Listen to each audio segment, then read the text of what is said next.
अस्सलाम वालेकुम रहमतुल्लाह।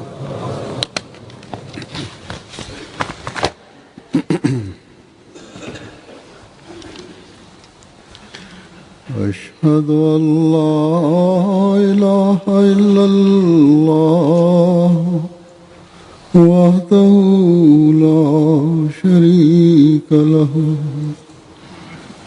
वअशहदु अन्ना मुहम्मदन अब्दुहु व रसूलुहु अम्मा बअदु फ़अऊज़ु बिल्लाहि मिनश शैतानिर रजीम बिस्मिल्लाहिर रहमानिर रहीम अल्हम्दुलिल्लाहि रब्बिल आलमीन अर्रहमानिर रहीम मालिकि यौमिद्दीन इय्याका नअबुदु व इय्याका नस्तईन इहदिनस सिरातल मुस्तकीम सिरातल लज़ीना अनअमता अलैहिम गैरिल मग़्दूबि अलैहिम वलद्दाल्लीन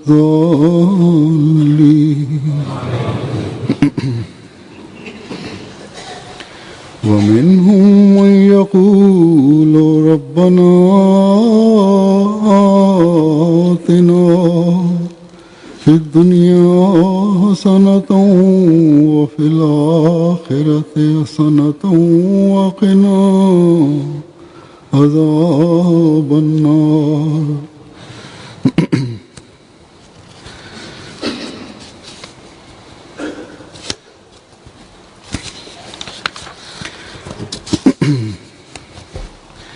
ला युकल्लिफुल्लाहु नफ्सन इल्ला वुस्अहा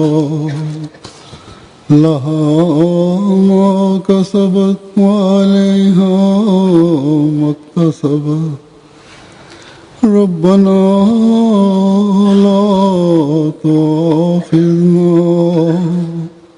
इन नसीना व अख़्ताना रब्बना वला तहमिल अलैना इस्रन कमा हमलतहु अलल लज़ीना मिन क़ब्लिना रब्बना वला तुहम्मिलना मा ला ताक़त लना बिही वाफ़ अन्ना वग़फ़िर लना वरहमना अन्त मौलाना फ़ंसुरना अलल क़ौमिल काफ़िरीन। पहली आयत जो मैंने तिलावत की है उसका तर्जुमा है कि उन्हीं में से वो भी है।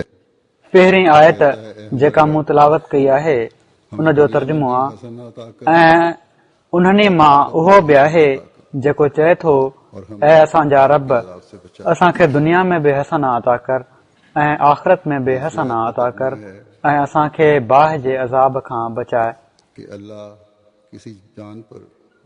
ॿी आयत जो तर्जुमो आहे त अल्लाह कंहिं जान ते उन जी ताक़त खां वधीक बोझ नाहे विझंदो। उन जे लाइ आहे जेको उन कमायो ऐं उन जे कह जी सज़ा बि उन ई ते आहे जेको उन बदी जो इक्तिसाब कयो। ऐं असांजा रब असांजो मुआख़ज़ो न कर जेकॾहिं असांखे विसरी वञे या असां खां का ख़ता थी वञे ऐं असांजा रब असां ते अहिड़ो बोझ न विझ जहिड़ो असां खां पहिरियनि माण्हुनि ते उन्हनि जे गुनाहनि जे नतीजे में तूं विधो। ऐं असांजा रब असां ते को अहिड़ो बोझ न विझ जेको असांजी ताक़त खां वधी करे हुजे ऐं असां खां दरगुज़र कर ऐं असांखे बख़्शे छॾ ऐं असां ते रहम कर। तूं ई असांजो वाली आहीं, सो असांखे काफ़र क़ौम जी भेट में नुसरत अता कर।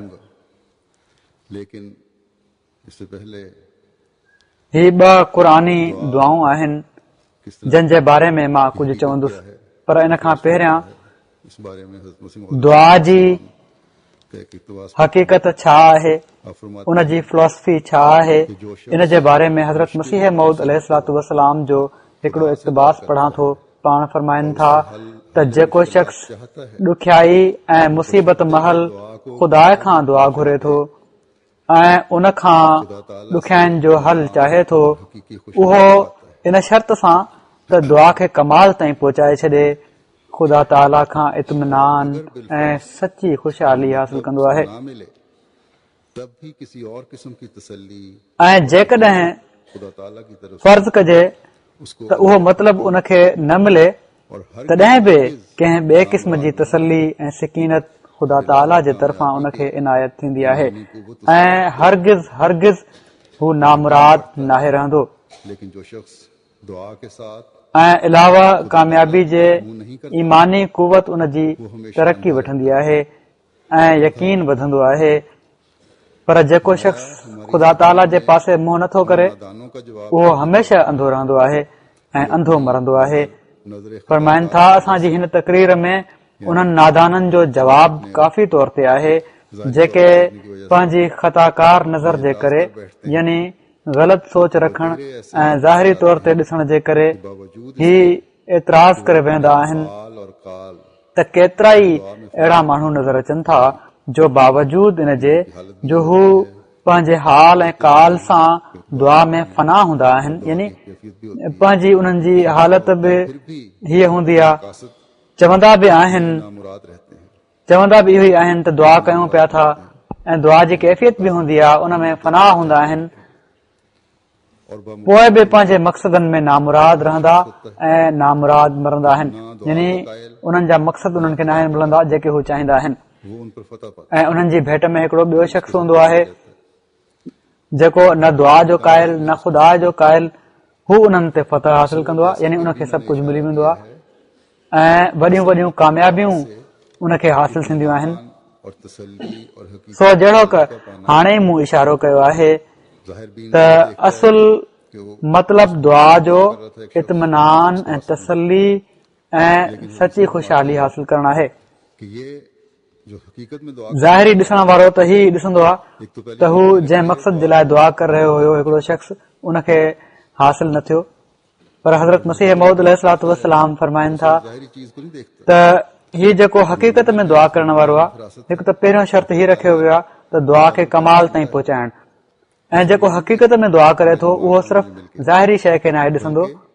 जेको मोमिन आहे, जंहिंमें मोमिननि वारी फिरासत आहे, जेको ख़ुदा ताला जे तालुक़ खे ॼाणे थो, उहो सिर्फ़ हीउ नाहे ॾिसंदो त मां जेको घुरां पियो थो मूंखे मिली वियो, कि हमारी बल्कि हकीकी खुशहाली फरमाइनि था सिर्फ त इत्मिनान ऐं सची ख़ुशहाली हासिल कंदो आहे। फरमाइनि था ऐं ही हरगिज़ सही नाहे त असांजी सची ख़ुशहाली सिर्फ़ उन ई ॻाल्हि में मिली सघे थी जंहिंखे असीं दुआ जे ज़रिए चाहियूं था, हमें इनायत कर देता है। बल्कि हू ख़ुदा ॼाणे थो त असांजी सची ख़ुशहाली कहिड़ी ॻाल्हि में आहे, मुताबिक हो उहा कामिल दुआ खां पोइ असांखे इनायत करे छॾींदो आहे। जेकॾहिं दुआ कामिल हुजे, सही हुजे, हक़ीक़ी रंग में हुजे, अल्लाह ताला जे चवण जे मुताबिक़ हुजे त अल्लाह ताला जेको सम्झे थो त सची ख़ुशहाली कहिड़ी शइ में आहे उहा अता फरमाए छॾींदो आहे। बल्कि वो खुशहाली फरमाइनि था त जेको शख़्स रूह जी सचाई सां दुआ करे थो उहो मुमकिन नाहे त सही तौर ते नामुराद रही सघे, बल्कि उहा ख़ुशहाली जिस पैराया में चाहे जेका न सिर्फ़ दौलत सां मिली सघे थी, न हुकूमत सां, न सिहत सां, इनायत की बल्कि ख़ुदा ताला जे हथ में आहे, जंहिं तरीक़े सां चाहे हू इनायत करे सघे थो। हा, उहा कामिल दुआउनि सां इनायत कई वेंदी आहे।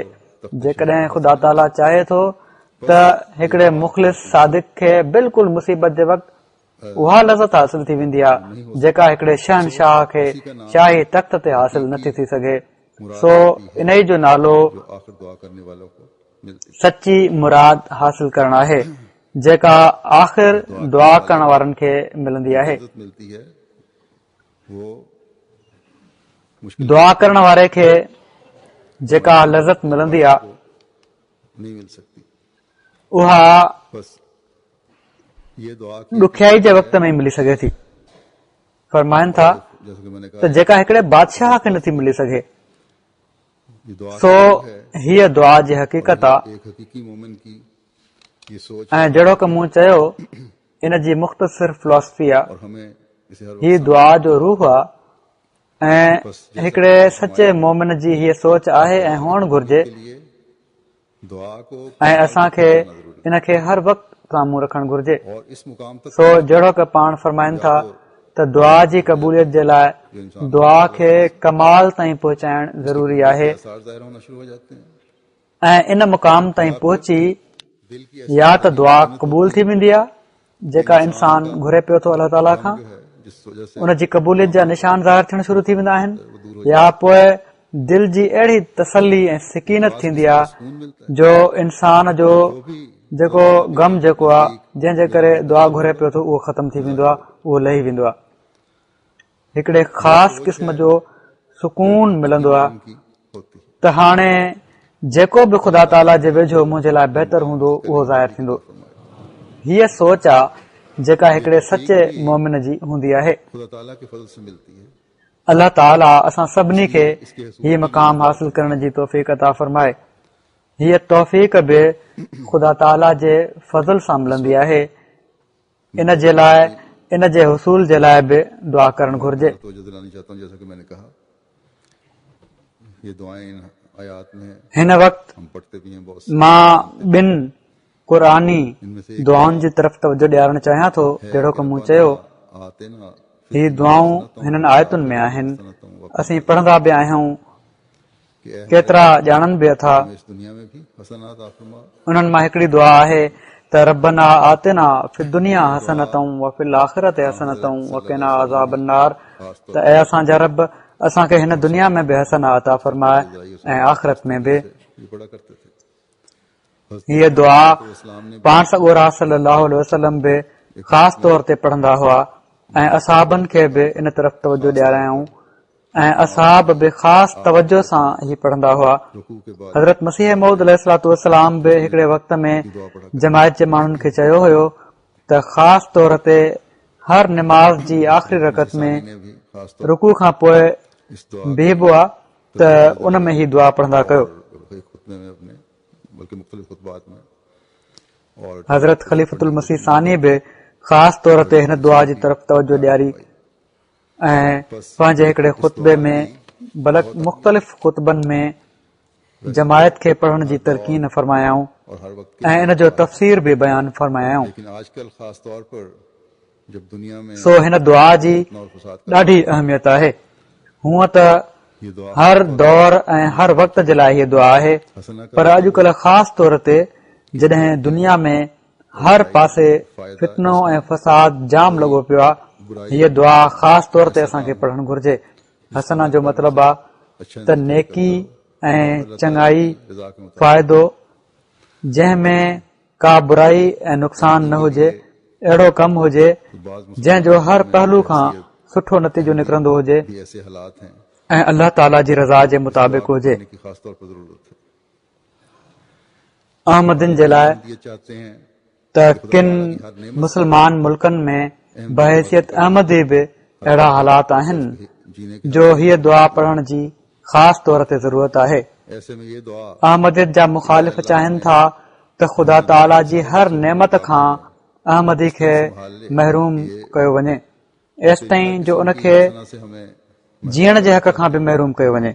हम इनके अहिड़े में की वजह से हीअ दुआ त ऐं अल्लाह असांखे दुनियादारनि जे सभिनी मनसूबनि जे मुक़ाबले में अहिड़ी तरह संभाले वठि जो ही जेके तेरी रज़ा की तुंहिंजी हर क़िस्म जी हसना खां असांखे महरूम करणु चाहिनि था, असीं उहे तुंहिंजे फज़लनि जे करे हासिल करण वारा बणिजी वञूं। और हर अमल जो हम यहाँ दुनिया में करते हैं असांजा दुनिया जा अमल बि करने वाला हो तुंहिंजी रज़ा खे हासिल करण जे करे हमारे कारोबार आख़िरत जी हसना खां बि नुकसान असांखे नवाज़ण वारा थियनि तो हमें ऐसे तरीक़ पर हसना से नवाज ऐं हर अमल जेको असीं हिते दुनिया में कयूं था उहो तुंहिंजी रज़ा खे हासिल करण वारो हुजे। ईमान से दुश्मन असांजे कारोबारनि खे नुक़सान पहुचाइण चाहे थो त असांखे अहिड़े तरीक़े सां हसना सां नवाज़ हमें ऐसे तरीक़े जो दुश्मन जा समूरा मनसूबा नाकाम थी वञनि। कि पहले से हू असांखे ईमान खां फेराइण जे लाइ पहले से बढ़कर असांजे रिज़्क खे नुक़सान पहुचाइण चाहे थो हमारे त हमसाए असांखे अहिड़े तरीक़े सां हसन सां नवाज़ जो पहिरियां खां वधी करे तैयब ऐं हिलाल रिज़्क असांखे हासिल थिए। दुख देने वाले ना हो। हमारे असांजा पाड़ेसरी अहिड़ा हुजनि जेके असांखे मुल्क को हमारे लिए ॾुख पहुचाइण वारा न हुजनि। असांजा पाड़े वारा अहिड़ा हुजनि जेके असांखे तकलीफ़ ॾियण वारा न हुजनि। उनकी तरफ पलट जाए। असांजे शहरनि खे असांजे लाइ हसना बनाए छॾ। हाकिमों को ऐसा बना दे असांजे मुल्क खे असांजे लाइ हसना बनाए छॾ। असांजे ख़िलाफ़ कारवायूं करण वारनि जा शर जेके आहिनि उन्हनि ॾांहुं मोटी वञनि। मुल्कों में असांजे हाकमनि खे अहिड़ो बनाए छॾ जेके रहम दिल हुजनि, हाकिम ही है, कुरान ही है। तकवा खां कमु वठण वारा हुजनि, इंसाफ़ करण वारा हुजनि। एक किन मुल्कनि में जो अवाम के मुस्लमान मुल्कनि में अॼुकल्ह असीं ॾिसी रहिया आहियूं केतिरनि जॻहुनि ते त हाकिम ई आहिनि, हुक्मरान ई आहिनि जन अवाम जे लाइ अफसर हों या जेके अवाम जे लाइ अज़ाब बणियल आहिनि। ठीक इस्लाह के काबिल नहीं तो ऐसे हाकिम दे जो इन खूबियों के मालिक हों। मातहतनि जा हक़ अदा करण वारा हाकिम हुजनि, ऑफिसर हुजनि ऐं पोइ मौजूदा हाकिम जेकॾहिं तुंहिंजे वेझो इस्लाह जे क़ाबिल न आहिनि त अहिड़ा हाकिम ॾे जेके हिननि खूबियुनि जा मालिक हुजनि दोस्त हों त जीअं उन्हनि जे ज़रिए सां जो खैर जेके असांखे दुनिया जा फ़ाइदा मिलणा आहिनि उहे हसना हुजनि। खां में काम आने वाले हों। हर फ़ाइदो अहिड़ो हुजे जेको तुंहिंजी रज़ा हासिल करण वारो हुजे। पोइ दोस्त हुजनि त अहिड़ा हुजनि बस मुस्लिम जेके ख़ैर घुरंदड़ हुजनि, मोहबत करण वारा हुजनि, ॾुखनि में कमु अचण वारा हुजनि, नेकिन जो जवाबु नेकिन सां ॾियण वारा हुजनि। मौलवियों के पीछे लगकर हज़रत मुस्लिह मऊद बि इन बारे में वॾे तफ़सील सां बयानु फरमायो आहे।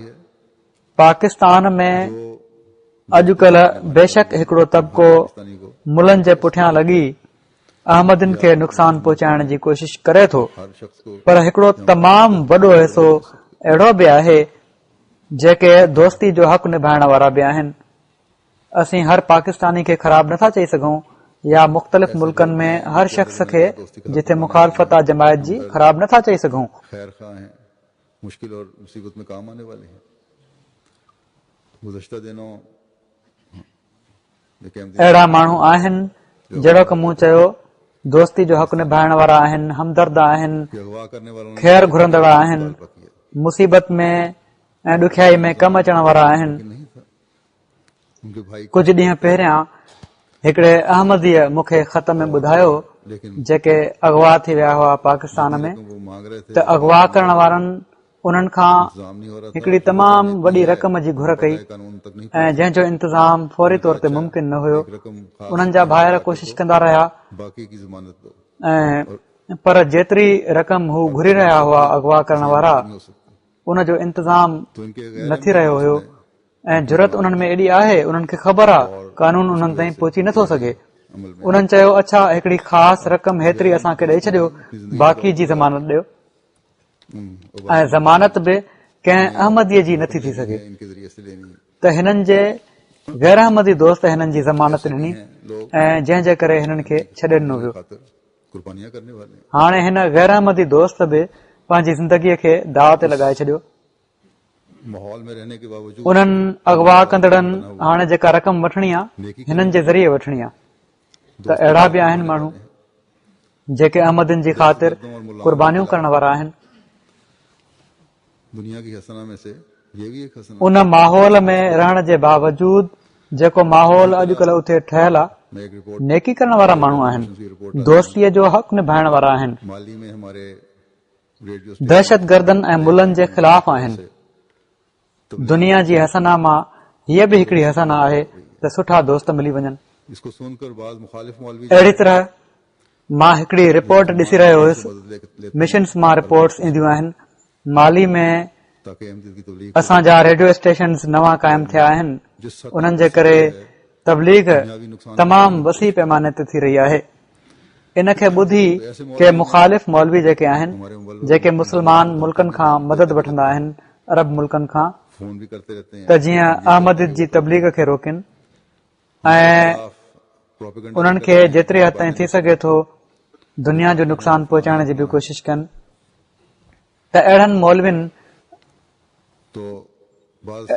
मौलविन असांजे मुबलगनि खे धमकियूं बि ॾिनियूं, ऐसी सूरत हाल ॾींदा बि रहंदा आहिनि, फोन बि कंदा रहंदा आहिनि त असीं ही करे छॾींदासीं, हू करे छॾींदासीं, असांजे ख़िलाफ़ प्रोपेगेंडा बि कंदा आहिनि त हिननि जूं ॻाल्हियूं न ॿुधियो, ही काफ़र आहिनि ऐं ही फलाणा आहिनि फलाणा आहिनि, असर त रखने वाले गैर जमात के हद बि करे छॾींदा आहिनि। तो उन्होंने हमें पैगाम भेजा त उते हिकिड़ी अहिड़ी सूरत हाल पैदा थी वई जेका बे इंतिहा हुई, जिन मुखालफ़त ऐं दुश्मनी तमामु घणी वधियल हुई। इन ते कोई तुम्हें रोक नहीं उतां जे किन सुठनि सुलझियल तो ये अच्छे ऐं हर जगह अल्लाह ताला असर फरमाता रहता है। रसूख रखण वारा जेके गैरस जमायत माण्हू आहिनि, उन्हनि खे जॾहिं पतो पियो त उन्हनि असांखे पैगाम मोकिलियो असांजे मुबलिक खे, त बिल्कुलु फिक्र न कयो, पंहिंजो कमु कंदा वञो, इहो ई इस्लाम सचो इस्लाम आहे जेको तव्हां माण्हू फैलायो पिया था, बस हसना को ऐं तव्हांखे को बि नथो रोके सघे इन खां। त ही सुठा दोस्त हर हंधि अलाह ताला अता बि फरमाईंदो रहंदो आहे, ऐं तोड़े अल्लाह ताला से उहे ख़ुदि अहमदी न बि हुजनि त अहमद फैलाइण में पैगाम पहुचाइण में पंहिंजो किरदारु अदा करे रहिया हूंदा आहिनि। जितने फजल जहिड़ो कमु मूं चयो त ही बि हसना आहे। वाली चीजें मांगते जाएं, ये सब सो हसना खे जेतिरी वुसत ॾींदा वञो ओतिरो ई खुलंदो वेंदो आहे। जाती जिंदगी में अलाह ताला खां हिन दुनिया जी ज़िंदगी जे हर पहलू ते हावी थियण जे लाइ बीमारी उन जा जेतिरा फज़ुल ऐं बहितर अंजाम वारियूं शयूं घुरंदा वञो, अल्लाह ताला ही सभु हसना में ईंदा वेंदा आहिनि।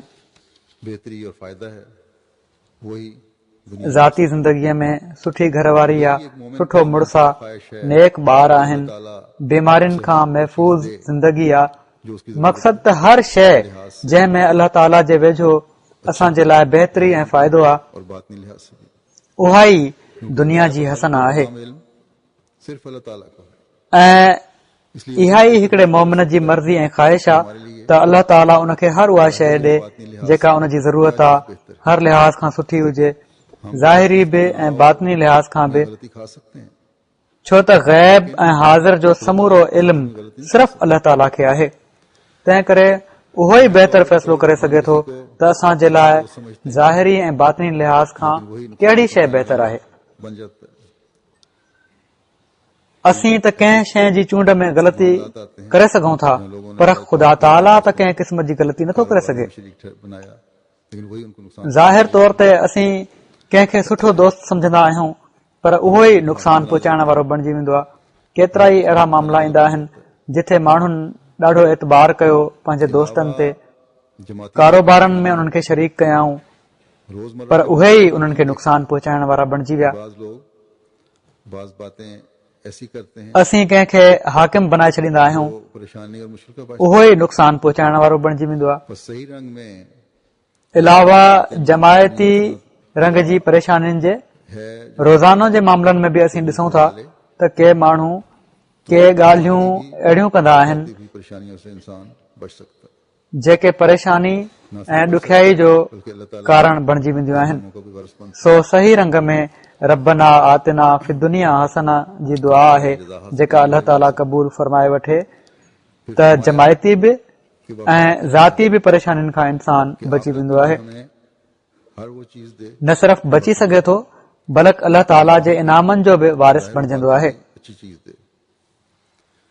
अल्लाह ताला जी रज़ा हासिल करण वारो बि बणिजी सघे थो। एक जगह इस तरह फरमाई है कि लोग समझते हैं कि आप वरी फरमाइनि था जब दुआ मांग रहा है इंसान आखिरत की तो अल्लाह त ताला कबूल कर वफ़िल आख़िरत हसना, त आख़िरत में बि असांखे हर उहा शइ ॾे जेका हसना हुजे, वहाँ की ज़ाहिर और बातन यानी क्या मुराद उते बि ज़ाहिर ऐं बातिन जी सुठी शइ ॾे।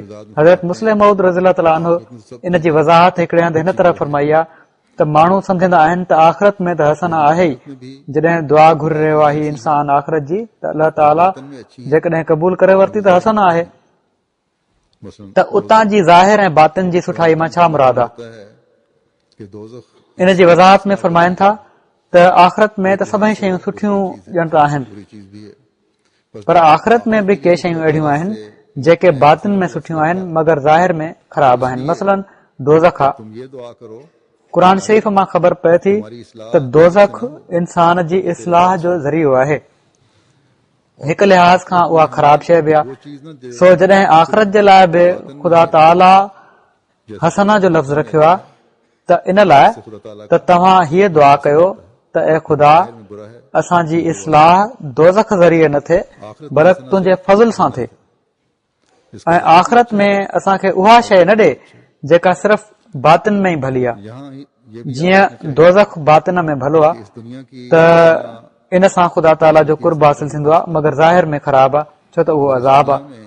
आख़िरत में हसन आहे सिर्फ़ जन्नत आहे जंहिंजो ज़ाहिर बि भलो आहे ऐं बातिन बि भलो आहे। रज़ा दिलाने वाला है हिते ही बि यादि रखणु घुर्जे तो आखिरत में भी त हिन दुनिया जी हसन इसका जाहिर भी अच्छा आख़िरत जी हसन जो बि कारण बणजंदी आहे। जेकॾहिं हिन दुनिया में हर शइ जंहिंजो ज़ाहिर बि भलो आहे ऐं बातिन बि भलो आहे ऐं अल्लाह ताला जी रज़ा ॼाणाइण वारो आहे दो चीजों का मोहताज है, दुनिया की मुख्तसर जिंदगी और इसमें त आख़िरत में बि अहिड़ी हसना मिलंदी जंहिंजो ज़ाहिर बि भलो हुजे ऐं बातिन बि भलो हुजे।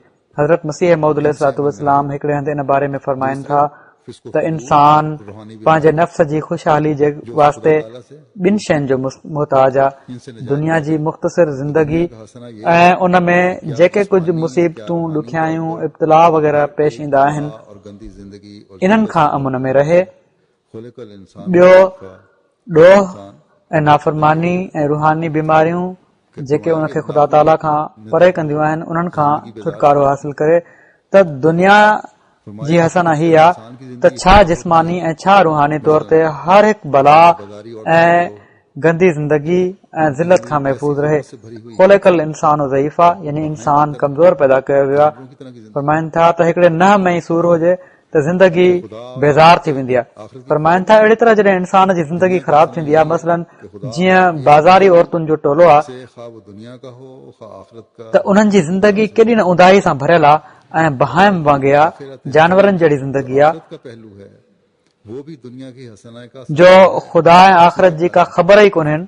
अगर दुनिया जी हसना इहा ई आहे त ख़ुदा हर हिकु पहलू खां वाले नेक तोड़े उहो दुनिया जो हुजे तोड़े आख़िरत जो हर हिकु बला खां महफ़ूज़ रखे का हसना क्या ऐं फिल आख़िरत हसना में जेको आख़िरत जो पहलू आहे फरमाया उहो बि दुनिया जी हसना जो समर आहे, उन ई जो मेवो आहे। जेकॾहिं दुनिया जी हसना इंसान खे मिली वञे त उहा आख़िरत जे लाइ सुठी सवण आहे।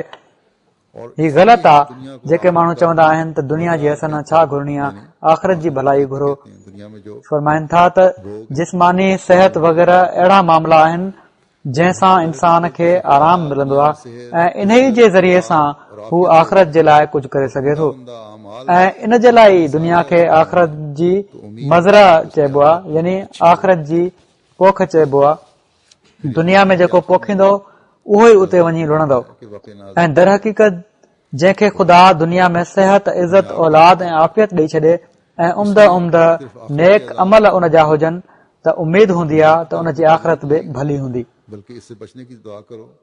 वरी हिन ई आयत जे आख़िर में अल्लाह ताला फरमाए थो त वक़िना अज़ाब नार, हीअ दुआ कयो में भी असांखे बाहि जे अज़ाब खां बचा। बस हिन में इस दुआ में सिर्फ़ दुनिया और आख़िरत जे के अजाब अज़ाब नार जी तरफ़ ई तवजो नाहे ॾियारी वई बल्कि इन खां बचण जी दुआ कयो जेका हिन दुनिया जी बाहि बि आहे। अजाब नार जो हैं वो भी किस्म किस्म के हैं, हिन दुनिया में बि बाहि जो अज़ाब हूंदो आहे। जो अगर अल्लाह ताला चाहे सो हिन दुआ में दुनिया ऐं आख़िरत ॿिन्ही जे अज़ाब नार खां बचण जे लाइ दुआ सेखारी वई आहे। इस दुनिया में दुनिया जा अज़ाब नार जेके आहिनि उहे बि क़िस्मे क़िस्मे जा आहिनि, मुसीबतूं आहिनि ऐं ॾुख आहिनि जेके जेकॾहिं ख़ुदा ताला चाहे त अज़ाब जे बदिरां हसना बणिजी वेंदा आहिनि। और कोई गोला फटे हिन दुनिया में उल्हान कर दे अज़ाब नार जो हिकिड़ो मिसाल अॼुकल्ह किन मुल्कनि जा ही हालात आहिनि जहिड़ो की मूं ॻाल्हि कई। का ख़बर नाहे त घर वेठे या बाज़ार में घुमंदे किथां बंदूक जी का गोली अचे या को गोलो फाटे ऐं इंसान खे रत में भरे छॾे या उनखे मारे विझे। अल्लाह ताला केतिरियूं ई जानियूं अहिड़ी तरह विञाइजी वेंदियूं आहिनि त अज़ाब नार खां दुआ जॾहिं इंसान घुरे जॾहिं अहिड़ियूं ॻाल्हियूं जिथे थी रहियूं हुजनि, अमल थी रहिया हुजनि, अहिड़ी तरह जी ज़िंदगी हुजे, गर्दों ने पैदा किए हुए हैं उनसे अलाह ताला इन दुआ खे क़बूल कंदे इन्हनि शयुनि खां बचाए वठंदो आहे। एक अहमदी कराची में जवान आदमी थे, अॼुकल्ह जा शर जेके दहशत गर्दनि लेने के लिए घर से पैदा कया आहिनि, और उन्हनि खां बचण जे लाइ बि हीअ दुआ आहे बम धमाका हुआ पिछले अज़ाब नार जी। आदमी जिसमें कुझु ॾींहं अॻु जिनकी जान जाए असांजा हिकिड़ा अहमदी कराची में जवान माण्हू हुआ, 40-45 साल उमिरि हुअनि, सौदो वठण जे लाइ घरां निकिता ऐं 2 मिंटनि खां पोइ उते बम धमाको थियो। लगाया। कुझु ॾींहं अॻु जेको 50 माण्हू अजाब से बचने के लिए जंहिंमें मरी विया हुआ, बहुत दुआ की जरूरत उन में हू बि शहीद थी विया। है। अल्लाह ताला के इल्म में है कि किस सो अॼुकल्ह कहां त हंधे हंधे बाहि जा फाहा हिननि दहशत गर्दनि लॻाया आहिनि। के उन्हनि जे अज़ाब खां बचण जे लाइ अल्लाह ताला खां ॾाढी दुआ जी ज़रूरत आहे। सना का बाइस बन जाए। अल्लाह ताला जे इल्म में आहे त कहिड़ी महल किथे छा थियणो आहे। इन जे लाइ उन खां इंसान घुरे के अजाब से मुझे त मुंहिंजो घर में रहण या मुंहिंजो ॿाहिरि निकिरणु इक़्तिबास तुंहिंजे फज़ल सां मुंहिंजे लाइ हसना जो बाइस बणिजी वञे को होती है जिसके सारे राह बंद हों, ऐं इन्हनि अज़ाबनि खां मूंखे बचाए वठ। डर के ना हो, उसी के दिल से दुआ। अहिड़ी तरह आख़िरत जे अज़ाब खां बि मूंखे बचाए। गुज़श्ता से पहले खुद में मैंने इसकी थोड़ी हज़रत मसीह मऊद अलैहिस्सलातु वस्सलाम जो हिकिड़ो ॿियो इक़्तिबास पढ़ां थो। पाण फरमाइनि था, दुआ जी ज़रूरत दुआ की त उन ई खे हूंदी आहे जंहिं जूं समूरियूं वाटूं बंदि हुजनि ऐं का वाट सवाइ उन जे दर जे न हुजे। उन ई जी दिलि मां दुआ निकिरंदी आहे। गुज़रियल खां पहिरें खुतबे में मां इन जी थोरी वज़ाहत बि कई हुई हज़रत मुस्लिम मऊद जे हवाले सां, त हज़रत मसीह मऊद अलैहिस्सलातु वस्सलाम ही फरमाए रहिया आहिनि त दुआ जी ज़रूरत त उन ई खे हूंदी आहे जंहिं जूं समूरियूं वाटूं बंदि हुजनि ऐं का वाट सवाइ उन जे दर जे न हुजे। उन ई जी दिलि मां दुआ निकिरंदी आहे। मक़सद रब्बना आतिना फिद दुनिया, अहिड़ी दुआ करणु सिर्फ़ उन्हनि माण्हुनि जो कमु आहे जेके ख़ुदा खे ई पंहिंजो रब मञी चुका आहिनि ऐं उन्हनि खे यकीन आहे त उन्हनि जे रब जे साम्हूं ॿिया समूरा बातिल रब का हैसियत नथा रखनि। के इमरान फरमाइनि था त बाहि मां मुराद सिर्फ़ उहा ई बाहि न आहे जेका क़यामत में हूंदी, बल्कि दुनिया में बि जेको शख़्स औलाद डिघी उमिरि हासिल कंदो आहे उहो ॾिसी वठंदो आहे त दुनिया में बि हज़ारे क़िस्मनि जूं बाहियूं आहिनि। तजुर्बेकार ॼाणनि था त क़िस्मे क़िस्मे जी बाहि दुनिया में मौजूदु आहे। क़िस्मे क़िस्मे जा अज़ाब, ख़ौफ़, खून, तेरा दामन पकड़ा है, बुख ॾुख, बीमारियूं, नाकामियूं, खुआरी ऐं परेशानी जा डप, हज़ारे क़िस्म जा ॾुख, औलाद, घरवारी जे बारे में तकलीफ़ूं, मिटनि माइटनि सां मामलनि में मौज। मक़सद ही सभु बाहियूं आहिनि त मोमिन दुआ घुरंदो आहे त सभिनी क़िस्मनि जी बाहिनि खां असांखे बचाए। हमें बहुत जॾहिं असां तुंहिंजो पल पकड़ियो आहे त हिननि सभिनी आर्ज़ुनि खां जेके इंसानी ज़िंदगी खे नास करण वारा आहिनि मैंने तिलावत की है ऐं इंसान जे लाइ बाहि वांगुरु आहिनि, जिसमें हमें ये तवज्जो दिलाई है अल्लाह ताला ने कि ये दुआ मांगो कि रब ॿी दुआ जंहिंजी असांखे ॾाढी ज़रूरत आहे, इन जी वॾी अहमियत आहे, उहा सूरह बक़रा जी आख़िरी आयत आहे जंहिंजी मूं तिलावत कई आहे, कोई गलती सरदर्द हो जाए जंहिंमें असांखे हीअ तवजो ॾियारी वई आहे, जंहिंमें असांखे अलाह ताला हीअ तवजो ॾियारी आहे त हीअ दुआ घुरो त रब्बना ला तुआखिज़ना इन नसीना औ अख़्ताना, त ऐं असांजा रब असांखे न पकड़ जेकॾहिं असांखे विसरी वञे या असां खां का ग़लती थी वञे। कि हमें अंदाजा ही नहीं था कि अगर इसको ना किया विसरी वञण जी माना आहे त को कमु करणु ज़रूरी आहे पर न कयो वञे। ख्याल में रहें हिकु त ही त ॼाणे वाणे नहीं नाहे छॾियो बल्कि विसरी वियो। काम है, ॿियो ही तो इसलिए त असांखे अंदाज़ो ई न हुयो त जेकॾहिं इन खे न कयोसीं, टाइम ते न कयोसीं त इन जी केॾी असांजे लाइ अहमियत आहे।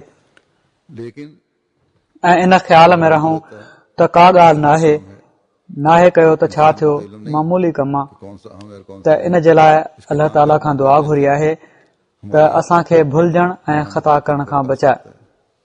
हमारे खुदा ताला से ताल्लुक़ में फर्क आ सकता है। पर ऐ अल्लाह ईअं बि थींदो आहे हमें त हिकिड़ो अहम कमु आहे, करने से बचा, इंसान खे त ख़बर नाहे त कहिड़ो अहम आहे ऐं कहिड़ो नाहे। उन जे न करण सां इसी तरह किसी असांजी रूहानी तरक़ी में फ़र्क़ु अची सघे थो, या ऐसा काम कर असांजे ख़ुदा ताला सां तालुक़ में फ़र्क़ु अची सघे थो। सो ए अल्लाह, तू तूं असांखे हिकु त अहिड़ियूं ग़लतियूं करण खां बचाए, ॿियो जेकॾहिं ग़लतियूं थी वयूं आहिनि त पोइ इन ते पकड़ न कर।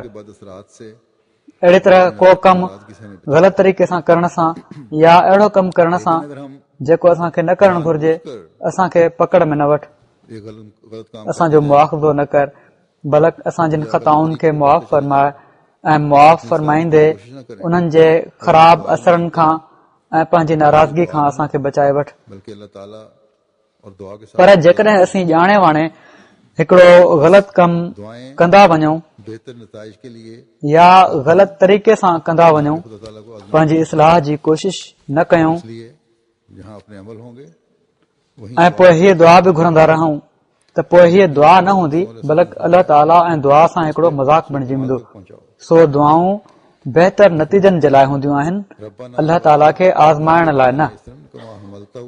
तंहिं करे जिथे पंहिंजा अमल हूंदा उते दुआ बि सही दुआ बणजंदी।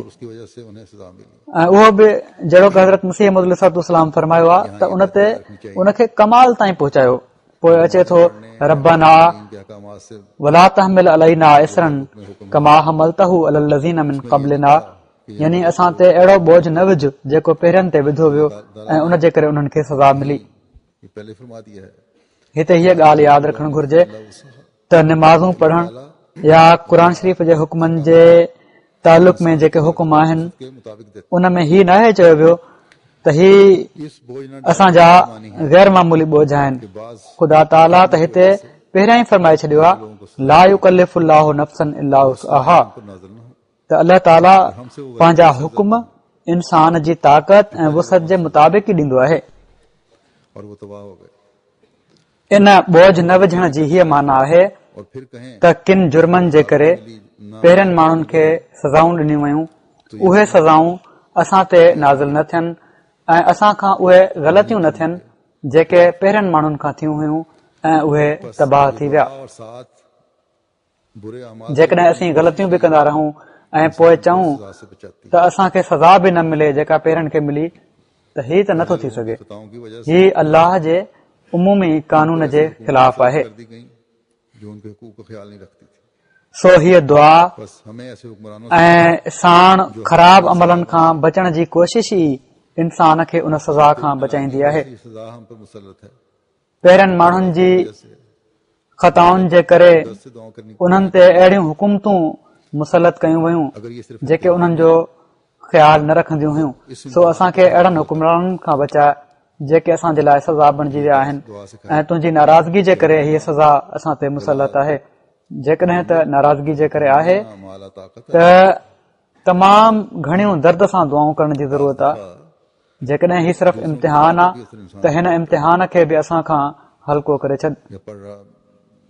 वरी हीअ दुआ सेखारी वई आहे रब्बना वला तुहम्मिलना मा ला ताक़त लना बिह। बाज़ दफ़ा ॿियनि जी सज़ा जो बि इंसान ते असर पइजी रहियो हूंदो आहे या पइजी रहियो आहे,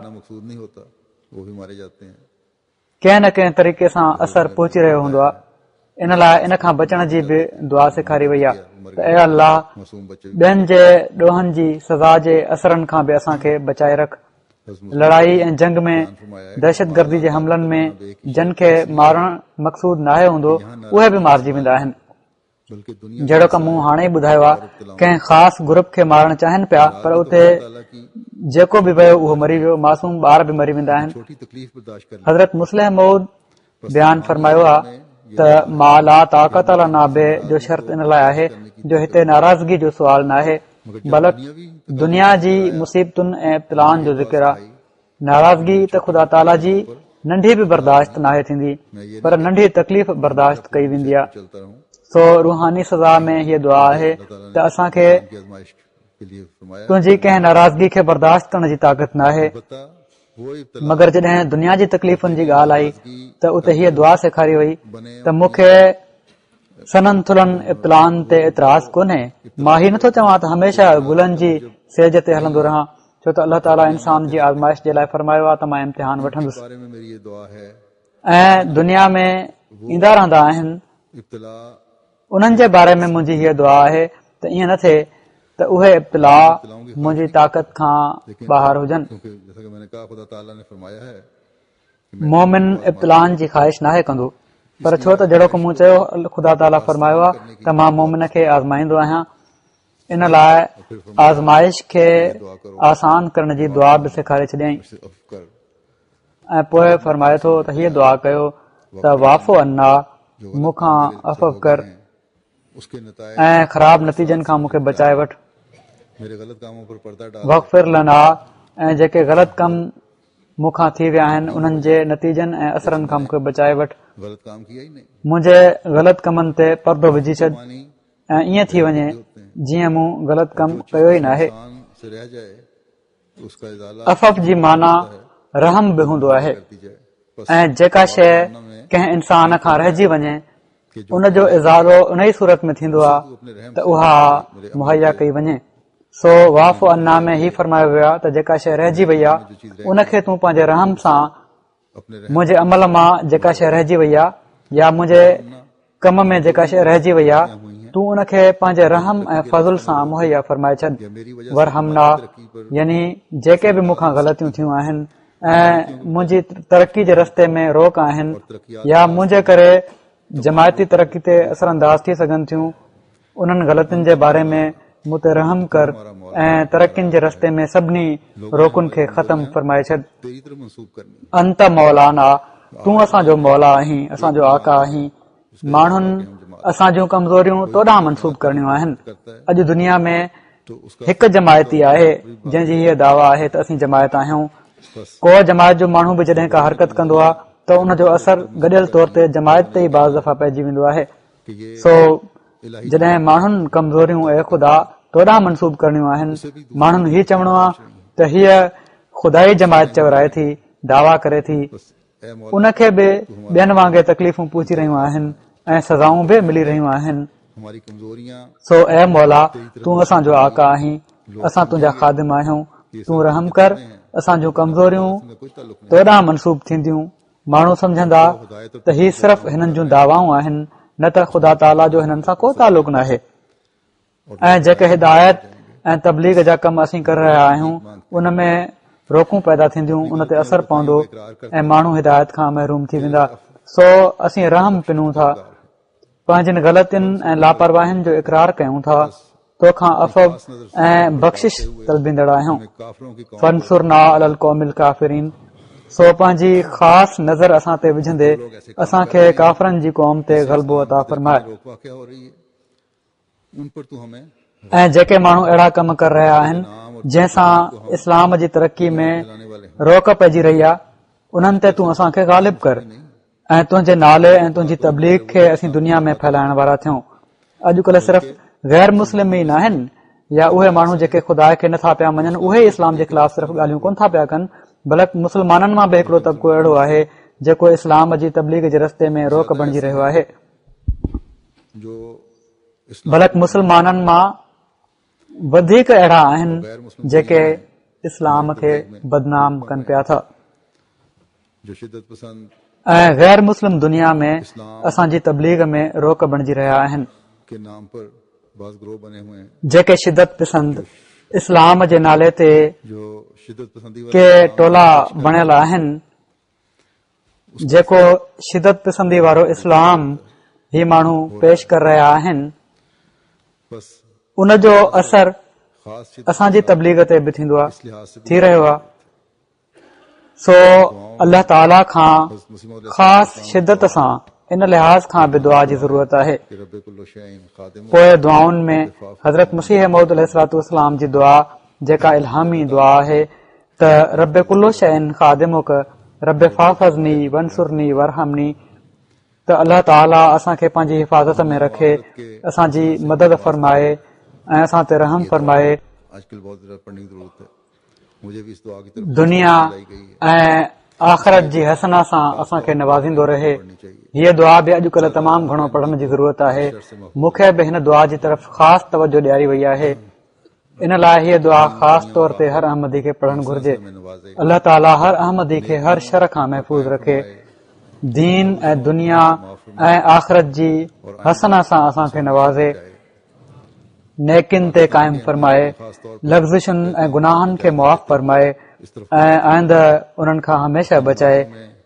पाकिस्तान जे अहमदिन खे बि ख़ासि तौर ते चवां थो त पंहिंजा जाइज़ा वठंदे इन तरफ़ ख़ासि तवजो ॾियनि, पंहिंजी निमाज़ुनि में हिननि दुआउनि खे ख़ासि जॻह ॾियनि ऐं हर अहमदी दुआउनि जो उहो रूह पंहिंजे अंदरि पैदा करे जो जहिड़ो कि हज़रत मसीह मौद अलैहिस्सलातु वस्सलाम फरमायो आहे त दुआ खे कमाल ताईं पहुचाए छॾे।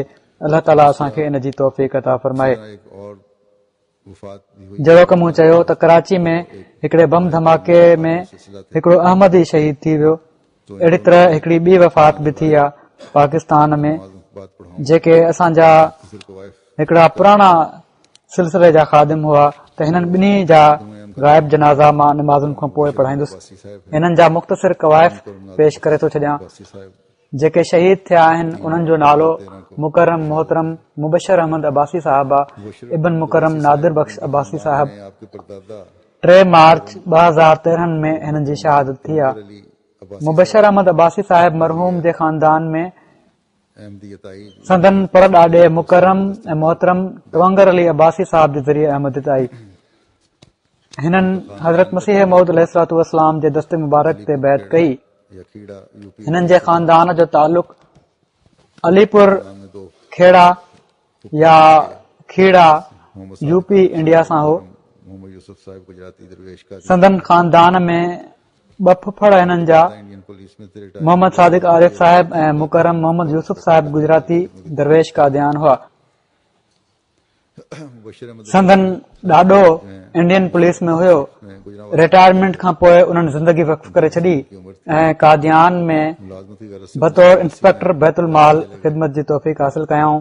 मुबशर अहमद साहिब अब्बासी शहीद जेके आहिनि 1968 में गुजरांवाला में पैदा थिया। 45 साल हुननि जी उमिरि हुई। नौकरी जे सिलसिले में 1982 में कराची हलिया विया। शहादत महल कराची जी हिकिड़ी गवर्नमेंट फैक्ट्री में नौकरी करे रहिया हुआ। 3 मार्च 2013 जी शाम सिजलत जी निमाज़ महल अब्बास टाउन कराची में हिकिड़ो बम धमाको थियो, जंहिं जे नतीजे में 50 खां वधीक माण्हू फौत थिया ऐं केतिरा ई ज़ख़्मी थिया। हिननि जी रहाइश बि अब्बास टाउन में ई हुई। वाक़े खां 5 मिंट पहिरियां कुझु दवाऊं वग़ैरह वठण जे लाइ घरां निकिता ऐं धमाके जे वर चढ़ी विया। शुनीद आहे त मुबशर अब्बासी साहिब धमाके जी जॻह जे तमामु वेझो हुआ ऐं थॾे ते ई शहीद थी विया। इब्तिदाई तौर ते संदन गुम थी वञण जो इतलाह मिलियो हुयो। बाद में टेलीफोन ते इतलाह ज़रिए इस्पताल वञी संदन सुञाणप थी। मुबशर अब्बासी साहिब तमामु भली ऐं सभिनी सां सुठो ॻाल्हाइण वारी तबियत जा मालिक हुआ। ॿारनि ऐं घरवारी सां ऐं भेण भाउरनि सां सुठो तालुक़ हुयो। हिननि जी घरवारी खां अलावा हिकिड़ी धीउ आहे ख़दीजा मुबशर 12 सालनि जी ऐं हिकिड़ो पुटु नादिर बख्श आहिनि 10 सालनि जी उमिरि जो आहे। इन्हनि खां अलावा 3 भेण भाउर आहिनि। ॿियो जनाज़ो जेको आहे उहो जमायत जे हिकिड़े पुराणे ख़ादिम मुकरम डॉक्टर सैयद सुल्तान महमूद शाहिद साहिब जो आहे, जंहिंजी 3 मार्च 2013 में 90 सालनि जी उमिरि में वफ़ात थी आहे। इन्ना लिल्लाहि व इन्ना इलैहि राजिऊन। पाण 16 अक्टूबर 1953 में शाह मिस्कीन ज़िले शेखुपुरा में पैदा थिया ऐं हिननि जा वालिद हज़रत सैयद सरदार अहमद शाह साहिब हज़रत मसीह मौद अलैहिस्सलाम जा असाबी हुआ। उन्हनि हिननि खे पैदाइश खां पहिरियां ई वक़्फ़ करे छॾियो हुयो। पाण इस्लामिया कॉलेज लाहौर मां BSc करण खां पोइ 1976 में मुस्लिम यूनिवर्सिटी अलीगढ़ मां MSc केमिस्ट्री जो इम्तिहान पास कयाऊं। MSc करण जे फौरन बाद हज़रत मुस्लिम मऊद रज़ियल्लाहु ताला अन्हु जी ख़िदमत में हाज़िर थिया त हज़रत मुस्लिम मऊद केमिस्ट्री जे लेक्चरर जे तौर ते तालीमुल इस्लाम कॉलेज कादियान में हिननि जी मुक़ररी करे छॾी ऐं हिननि खे ही शर्फ़ बि हासिल हुयो त कॉलेज जे शुरूआती उस्तादनि मां हुआ। हिजरत खां पोइ पहिरियां ई लाहौर पोइ TI कॉलेज जॾहिं रबुआ मुंतकिल थियो आहे त उते तदरीसी फर्ज़ अंजाम ॾींदा रहिया। 1956 में पाण हिते लंडन आया ऐं 1958 में यूनिवर्सिटी ऑफ लंडन मां ऑर्गेनिक केमिस्ट्री में PhD जी डिग्री हासिल कयाऊं।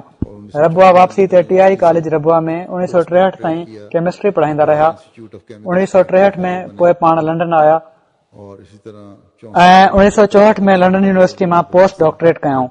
Royal institute of chemical society जा फेलो बणिया ऐं अहिड़ी तरह 64 खां 78 ताईं तालीमुल इस्लाम कॉलेज रबुआ में professor head of chemistry department कुझु वक़्त ताईं इंचार्ज प्रिंसिपल जे तौर ते कमु कयऊं। 1972 में जॾहिं कॉलेज ऐं तालीमी इदारा जमायत जा हुकूमत ज़ोरी खसे वरिता त पोइ गवर्नमेंट कॉलेज रावलपिंडी ट्रांसफर कई वई। उसके बाद उन्होंने पोइ ॿिनि कॉलेजनि जा प्रिंसिपल रहिया। प्राइमरी स्कूल भी और बहरहाल 1986 में ही रिटायर थिया। इन खां बाद उन्हनि रबुआ जे तालीमी इदारनि जी हालत ॾिसंदे पंहिंजा स्कूल खोलिया, प्राइमरी स्कूल बि ऐं नर्सरी स्कूल बि ऐं हाई स्कूल बि। ऐं काफ़ी देर ताईं जेसि ताईं जमायत जा स्कूल उते न खुलिया ॿीहर हिननि जा स्कूल तमामु सुठो कमु कंदा रहिया आहिनि ऐं ॿारनि खे संभालींदा रहिया। डॉक्टर साहिब तमामु सादड़ी हमदर्द तबियत जा मालिक हुआ, ज़रूरतमंदनि जी ख़िदमत करण वारा, उन्हनि जी मदद करण वारा हुआ। मशवरे बड़े मुखलिसाना जेके तालीम हासिल न करे सघंदा हुआ उन्हनि जी तालीम में मदद कंदा हुआ। हर हिक सां वॾे प्यार ऐं मोहबत जो वर्ताव हो। सलाहूं तमामु ख़ुलूस सां ॾींदा हुआ ऐं तमामु सही हूंदियूं हुयूं। शाह साहब ने करवाई थी। छोकिरियुनि लाइ जामिया नुसरत कॉलेज रबुआ में साइंस ब्राक जी तामीर बि हज़रत ख़लीफ़ुल मसीह सालिस जे वक़्त में पाण फरमायो हुआ त शाह साहब ई कराई हुई। क़याम पाकिस्तान खां बाद पाण सेक्रेटरी इस्लाह इरशाद लाहौर मुक़रर थिया। 56 खां 58 ताईं लंडन में ख़ुदामुल अहमदिया जा क़ाइद बि रहिया आहिनि। इन ई दौरान सेक्रेटरी माल जमायत लंडन जा फर्ज़ बि अंजाम ॾिनऊं। ख़िलाफ़त सां हिननि जो तमामु गहरो तालुक़ हुयो। हिननि जूं 2 धीअरूं ऐं 2 पुट आहिनि। हिननि जो पढ़ाइण जो तरीक़ो बि तमामु सादड़ो हुयो। मां बि हिननि खां पढ़ियो आहे कुझु ॾींहं दोस्त बनाकर पढ़ाते थे। ऐं शागिर्दनि खे दोस्त ठाहे पढ़ाईंदा हुआ। वॾी सादगी हुअनि।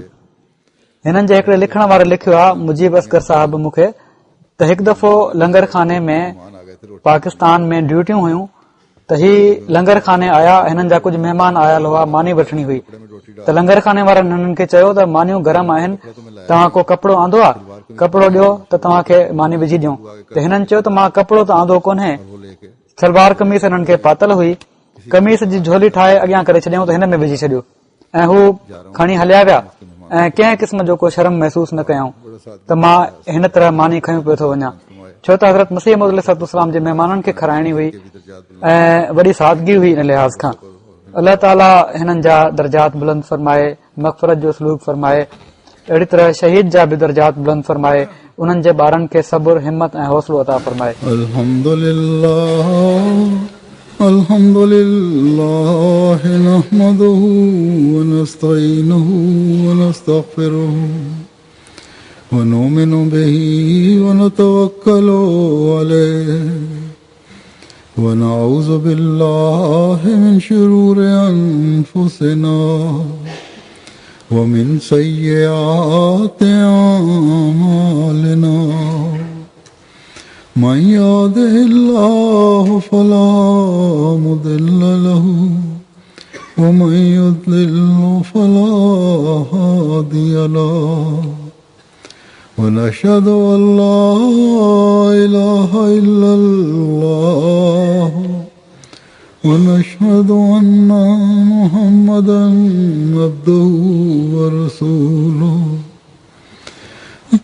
इबादल्लाह रहमकुमुल्लाह इन्नल्लाह यअमुरु बिल अदलि वल इहसानि व इताइ ज़िल क़ुर्बा व यन्हा अनिल फ़हशाइ वल मुनकरि वल बग़य याइज़ुकुम लअल्लकुम तज़क्करून। उज़्कुरुल्लाह यज़्कुरकुम वदूहु यस्तजिब लकुम व लज़िक्रुल्लाहि अकबर।